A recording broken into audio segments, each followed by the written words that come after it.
bismillaahirraxmaanirraxiim kulanti wacan daawadayaal halkani waa Sansan Media kusoo dhawaada wararkii ugu dambeeyay ee Soomaaliya qodobada wararkeena aan idinkugu haynana waxaa kamid ah madaxweynaha Soomaaliya Maxamed Cabdullaahi Farmaajo oo shaaciyay laba cadow oo ay Soomaaliya leedahay wuxuu ku sheegay cadawgaasi faahfaahinno ayaan idinkaga haynaa wararkeena ayaadna ku daawan doontaan maxay ka wada hadleen madaxweyne Xaaf Sheekh Shaakir iyo wasiirka arrimaha gudaha Soomaaliya maxaase ka jira in madaxweyne Xaaf lagu qancinayo inuu aqbalo doorasho ka dhacda Dhuusamareeb wararkeena ayaan xoga ku saabsan arrintaasi idinkugu soo gudbin doonaa oo aad ku daawan doontaan maxaa ka jira in go'aan laga gaaray deysmada Mukhtaar Roobo Cali Abu Mansuur door intee leeg ayuu arrintaasi ku leeyahay madaxweyne lafta galeen xoga ku saabsan ayaad wararkeena kula socon doontaan maxkamad taabacsan xarakada al-shabaabna waxay mar kale xukunno dilal ah ku fulisay ilaa 5 qof oo ay ku eedeeyeen inay jawaasiis u ahaayeen dawladda federaalka ee Soomaaliya magacyada shakhsiyaadkaasi ayaad wararkeena kula socon doontaan qodobadaasi kuwa kale oo xiiso leh ayaad wararkeena ku daawan doontaan ee u diyaar garooba daawashada wararkaasi oo faahfaahsan haddii aan ku bilaabo daawadayaal madaxweynaha jamhuuriyadda federaalka ee Soomaaliya Maxamed Cabdullaahi Farmaajo ayaa sheegay in jiraan cadow Soomaaliyeed oo ka soo horjeeda xasiloonida nabadda iyo horumarka Soomaaliya Farmaajo ayaa sheegay in dalka leeyahay laba cadow oo kala ah mid gudaha ah iyo sidoo kale mid dibadda ah waxaana uu tilmaamay in labadaasi cadow ay ka shaqeynayaan sidii loo burburin lahaa dawladnimada Soomaaliya waxa uu sheegay madaxweyne Farmaajo in cadowga dibadda ah ay adeegsanayaan dad Soomaaliyeed waxaana uu xusay in arrintaasi lagu goleeyahay inaysan Soomaaliya ka dhalan dawlad xoog leh si qeyraadkeeda loo gurto loona maamusho madaxweynaha Soomaaliya ayaa sheegay in dadka cadowga dibadda ah ay adeegsanayaan ay yihiin kuwa damirnimadii Soomaalinimo meel iska dhigay wax walba oo cadowga ay rabaan hayay yiraahdaa si qeyraadka dalka loo gurto hadalka madaxweynaha Soomaaliya ayaa ku soo aadaya xilli dawladda uu hogaamiyo xilligan ay wajahayso xaalad adag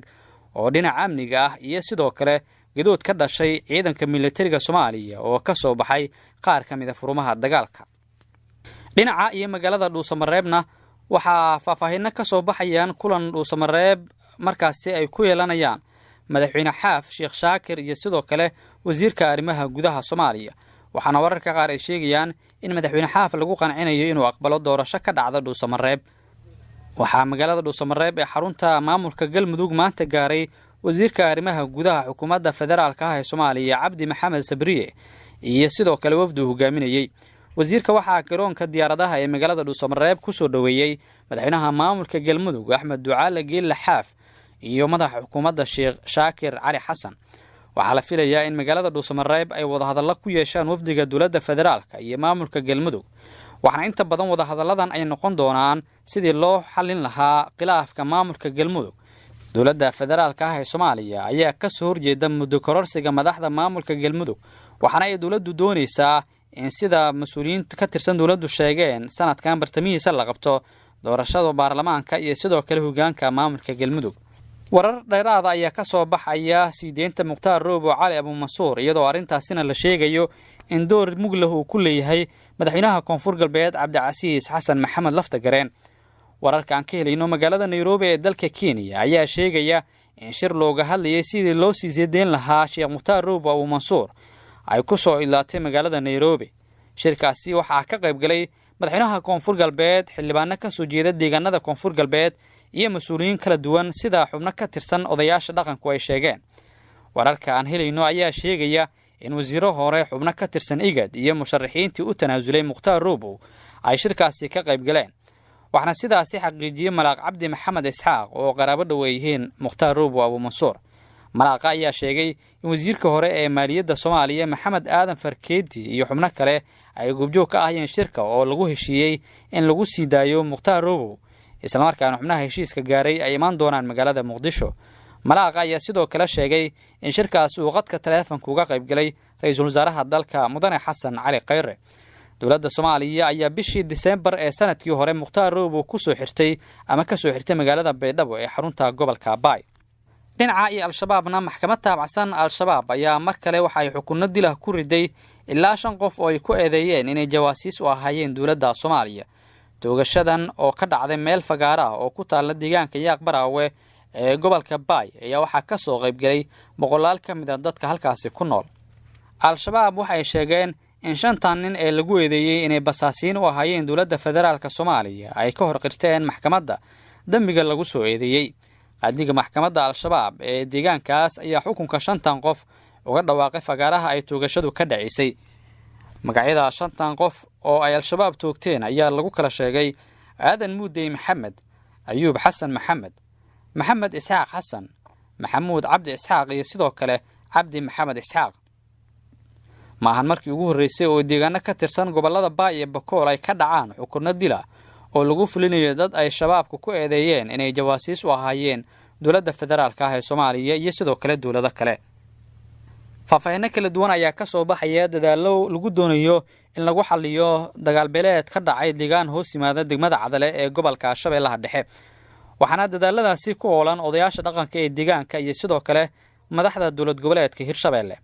gudoomiyaha baarlamaanka dowlad goboleedka Hirshabeelle Sheekh Cismaan Barre Maxamed oo maanta soo gaaray magaalada Muqdisho ayaa waxa uu warbaahinta faahfaahin ka siiyay dadaaladaasi ay Hirshabeelle ka wado xalinta colaadaha ka taagan deegaano kamid ah deegaanada Hirshabeelle. Sheekh Cismaan Barre Maxamed waxa uu sheegay in dadaaladaasi ay socdaan isla markaana ay ku doonayaan in lagu soo afmeero colaadda ka dhaxaysa beelaha walaalaha ah ee wada dega deegaano hoos yimaada degmada Cadale ee gobolka Shabeellaha Dhexe. waxa uu sheegay in dadaalka ay qayb weyn ka yihiin odayaasha dhaqanka ee halkaasi ku nool iyo sidoo kale maamulka Hirshabeelle. waxaana uu sheegay in mar waliba ay ka shaqeynayaan nabadgelyada iyo sidoo kale xasiloonida deegaanada dowlad goboleedka Hirshabeelle. markana magaalada Muqdisho, ra'iisul wasaaraha xukuumadda federaalka ah ee Soomaaliya Mudane Xasan Cali Khayre ayaa xalay hoygiisa ku qaabilay Boqor Burhaan Boqor Muuse. Boqor Burhaan Boqor Muuse oo ra'iisul wasaare Xasan Cali Khayre uga mahadceliyay soo dhaweynta uu hoygiisa ugu sameeyay ayaa bogaadiyay dadaalka ay hoggaanka dalku ugu jiraan soo celinta sharafta iyo karaamada ummadda Soomaaliyeed, isagoo ballan qaaday in dhaqanku ay garab taagan yihiin dadaalka ballaaran ay ugu jiraan horumarka dalka iyo dadka Soomaaliyeed. ra'iisul wasaare Khayre ayaa kulanka Boqor Burhaan la qaatay ka sheegay in dhaqanka Soomaaliyeed ay door muhiim ah ku leeyihiin horumarinta bulshada, xasiloonida, nabadeynta iyo arrimaha dhab u heshiisiinta ayna muhiim tahay ummadda Soomaaliyeed in dhaqanku ay xoojiyaan doorkaasi wanaagsan ee lafdhabarta u ah nolosha ummadda Soomaaliyeed.